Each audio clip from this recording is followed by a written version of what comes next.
दोस्तों YouTube पर एक वीडियो वायरल हो रही है जिसमें डॉक्टर साहब ने बताया है कि ये वनस्पति हीरे से ज़्यादा कीमती है और इसको समय रहते आप उखाड़ कर रख लें क्योंकि ये फिर नहीं मिलेगी। परंतु दोस्तों ये जो वनस्पति है ये भारतवर्ष में हर जगह पाई जाती है और ये बेकार समझी जाती है, परंतु आयुर्वेदिक दृष्टि से इसका उपयोग कहीं कहीं किया जाता है। तो ये वनस्पति कौन सी है, इसके क्या क्या फ़ायदे हैं, इसके कौन सी सावधानियां हैं, ये सारी जानकारी इस वीडियो में हम आपको बताने वाले हैं।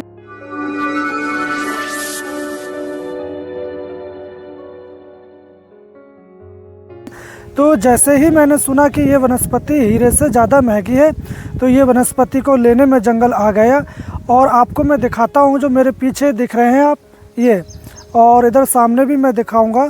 सामने वो ये वनस्पति है जो डॉक्टर साहब ने बताई थी कि ये हीरे से ज़्यादा महंगी है। तो अगर डॉक्टर साहब इसको लेना चाहें तो हमारे यहाँ से ले सकते हैं, क्योंकि हमारे यहाँ ये भरपूर होती है, हर जगह हो जाती है। बारिश के बाद ये स्वतः उगने वाली वनस्पति है और जहाँ भी आप देखेंगे ये हो जाती है। और इसके जो पत्ते हैं थोड़े धतूरे की तरह ही दिखते हैं, इसलिए इसको कुछ लोग छोटा धतूरे के नाम से जानते हैं। इस पर भी फल है नहीं आपको मैं दिखा देता। इसके पत्तों के आगे पीछे डंठल पर रोए होते हैं, छोटे छोटे रोए से होते हैं ये पत्तों पर।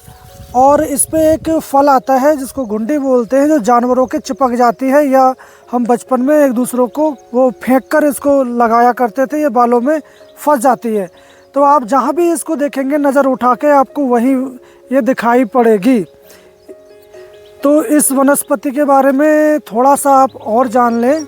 इस वनस्पति को क्षेत्रीय भाषाओं में अलग अलग नाम से जानते हैं, जैसे कि इसको संस्कृत में अरिष्टा, भूलंग, चंद्र, शंकुष्मा, वनमालिनी, महाराष्ट्र में इसको शंकेश्वर, हिंदी में इसको छोटा गोखरू, वन भौरा और शंख बहुला, इंग्लिश में रफ क्लॉक लेबर और क्लॉक लेबर। इसका वर्टिकल नाम जैथियम स्टूमेरियम है और इसको छोटा धतूरे के नाम से भी लोग जानते हैं।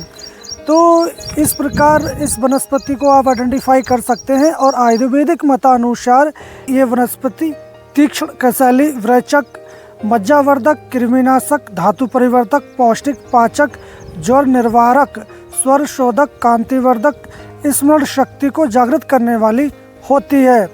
तो इस प्रकार इस वनस्पति का यूज आयुर्वेद में किया जाता है और इसमें औषधीय गुण होने के कारण इसको दक्षिण एशिया और चीन में इसको ट्रेडिशनल चिकित्सा के रूप में यूज में लाया जाता है।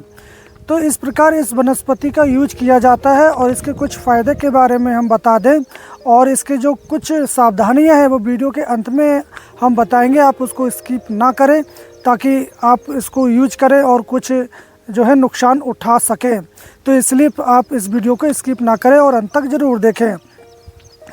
तो दोस्तों कुछ इसके फ़ायदे के बारे में मैं आपको अवगत करा दूं कि इसको माइग्रेन का दर्द या नॉर्मल सिर दर्द में भी यूज किया जाता है। इसके आप पत्तियों को तोड़ लें और इसके पत्तियों को तोड़कर आप जो है कान के पीछे और सिर के माथे पर आप इसका लेप कर दें तो आपको माइग्रेन का दर्द और सिर दर्द में बहुत जल्दी आराम हो जाता है।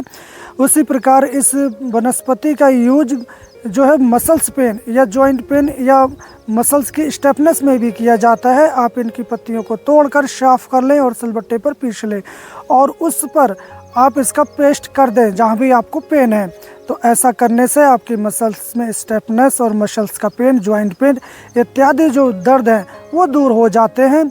और इस वनस्पति में एंटी बैक्टीरियल का गुण होता है, उसके कारण इस वनस्पति का यूज त्वचागत विकार, खाज, खुजली, दाद या एक्जिमा जैसे रोगों में भी इसका यूज किया जाता है। तो इसकी पत्तियों को आप तोड़ लें, साफ़ कर लें और साफ़ करने के बाद आप इसकी पत्तियों को तोड़कर वहाँ लगाएं। तो ऐसा करने से स्किन प्रॉब्लम बहुत जल्दी ठीक हो जाती है।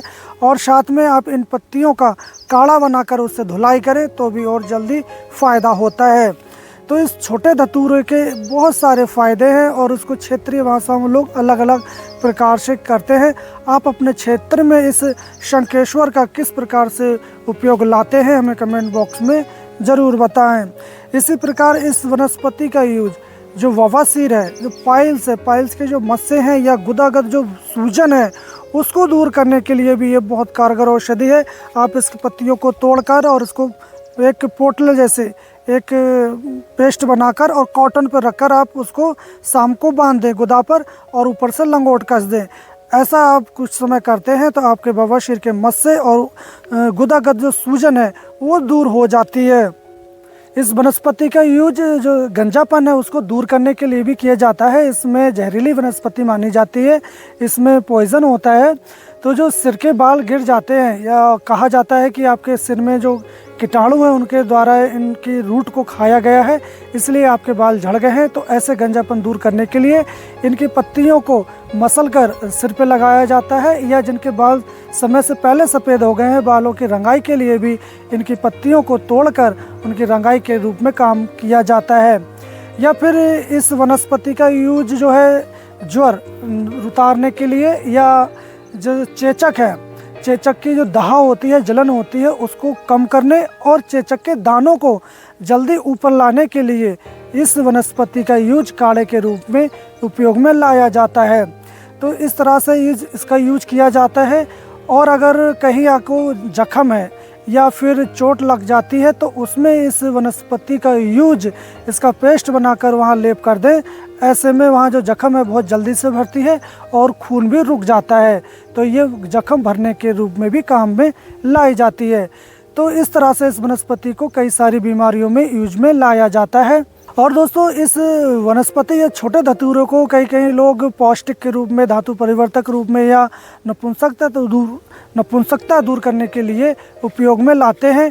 तो इसका उपयोग अगर आप करते हैं तो उससे पहले आप अपने आसपास के जो वैद्य हैं या जो जड़ी बूटी के जानकार हैं उसके अनुसार आप इस वनस्पति का यूज कर सकते हैं, क्योंकि ये वनस्पति विषैली मानी जाती है।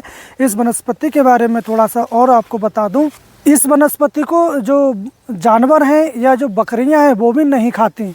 आप एक बार फिर से आप देख रहे हैं कि यहाँ जानवर आते तो हैं, मगर जितनी भी ये वनस्पति है किसी ने भी इसको नहीं चरा है, क्योंकि ये विषैली मानी जाती है। क्योंकि जैसे जैसे ये वनस्पति परिपक्व हो जाती है तो इसमें एक विषैला रसायन जो कि कार्बोक्सिक अल्ट्राक्लोराइड, इसमें रासायनिक उत्पन्न हो जाता है, जिसके कारण ये विषैली हो जाती है। इसके साथ साथ इसमें 4 और भी विषैले रसायन होते हैं। 2007 में बांग्लादेश के एक सिलहाटा जिले में बाढ़ आई थी मौसम के चलते, और वहाँ सारी वनस्पतियाँ नष्ट हो गई थी। वहाँ के लोग भूखे थे, तो उन लोगों ने इस वनस्पति का उपयोग किया। वैसे तो वहाँ लोकल भाषा में इसका साग बनाकर खाया जाता है, जिसको घाघरा साग के नाम से जाना जाता है। तो उन लोगों ने इसको भूख मिटाने के लिए ज़्यादा मात्रा में इसका इस्तेमाल किया, तो वहाँ 19 लोगों की मौत हो गई थी और 76 लोग इससे बीमार हो गए थे। उनको दस्त, उल्टी या बेचैनी, सिरदर्द इत्यादि बीमारियों में वो ग्रस्त हो गए थे। तो इसमें इस प्रकार इस विषैले तत्व पाए जाते हैं, और इसकी बीजों का उपयोग अधिकतम ओरल कंज्यूम करके नहीं लिया जाता है। इसको बाह्य रूप से आप यूज में ला सकते हैं। तो आप जान गए होंगे कि ये इतनी विषैली वनस्पति है। ये जब कच्ची हो या परिपक्व ना हो तब इसका उपयोग कर सकते हैं। और इस वनस्पति का उपयोग आप ओरल कंज्यूम ना करके बाह्य रूप से आप इस्तेमाल करें। अगर आप किसी जगह आप इस दर्द में इसका यूज करना चाहते हैं तो आप बाहर से इसको लगाकर थोड़ा सा देख लें। अगर वहाँ जलन या ललामी नहीं होती है तो आप इसका उपयोग कर सकते हैं। इसी प्रकार आप इसको सावधानी से पूर्वक इसका यूज में ला सकते हैं। वैसे तो इसमें बहुत सारे इसके फ़ायदे और नुकसान के बारे में बताया गया है। तो आई होप आप जान गए होंगे ये छोटे धतूरे को इस प्रकार यूज में लाते हैं। तो जो डॉक्टर साहब ने इसको हीरे से ज़्यादा महंगी बताया था तो वो ऐसा नहीं है। ये हमारे भारत में भरपूर मात्रा में बारिश के बाद उगाती है और हर जगह मिलती है। तो इसको ऐसा ना कि हीरे से ज़्यादा महंगी हो, ये बेकार वनस्पति है मानी जाती है। मगर आयुर्वेद के अनुसार ये थोड़ी सी उपयोगी वनस्पति है, और ये बकरियां भी इसको नहीं चरती हैं। ये विषैली वनस्पति है, बेकार वनस्पति समझी जाती है आम आदमी के लिए। तो इसका उपयोग आप वैद्य या जो जड़ी बूटी के जानकार हैं वो इसका यूज कर सकते हैं। तो आई होप कि आप समझ गए होंगे कि ये वनस्पति किस प्रकार दिखती है, इसके कौन कौन से फ़ायदे हैं और इसके कौन से नुकसान हैं। तो हम कल फिर मिलेंगे एक नई औषधीय जानकारी के साथ। तब तक आप स्वस्थ रहें, मस्त रहें। जय हिंद।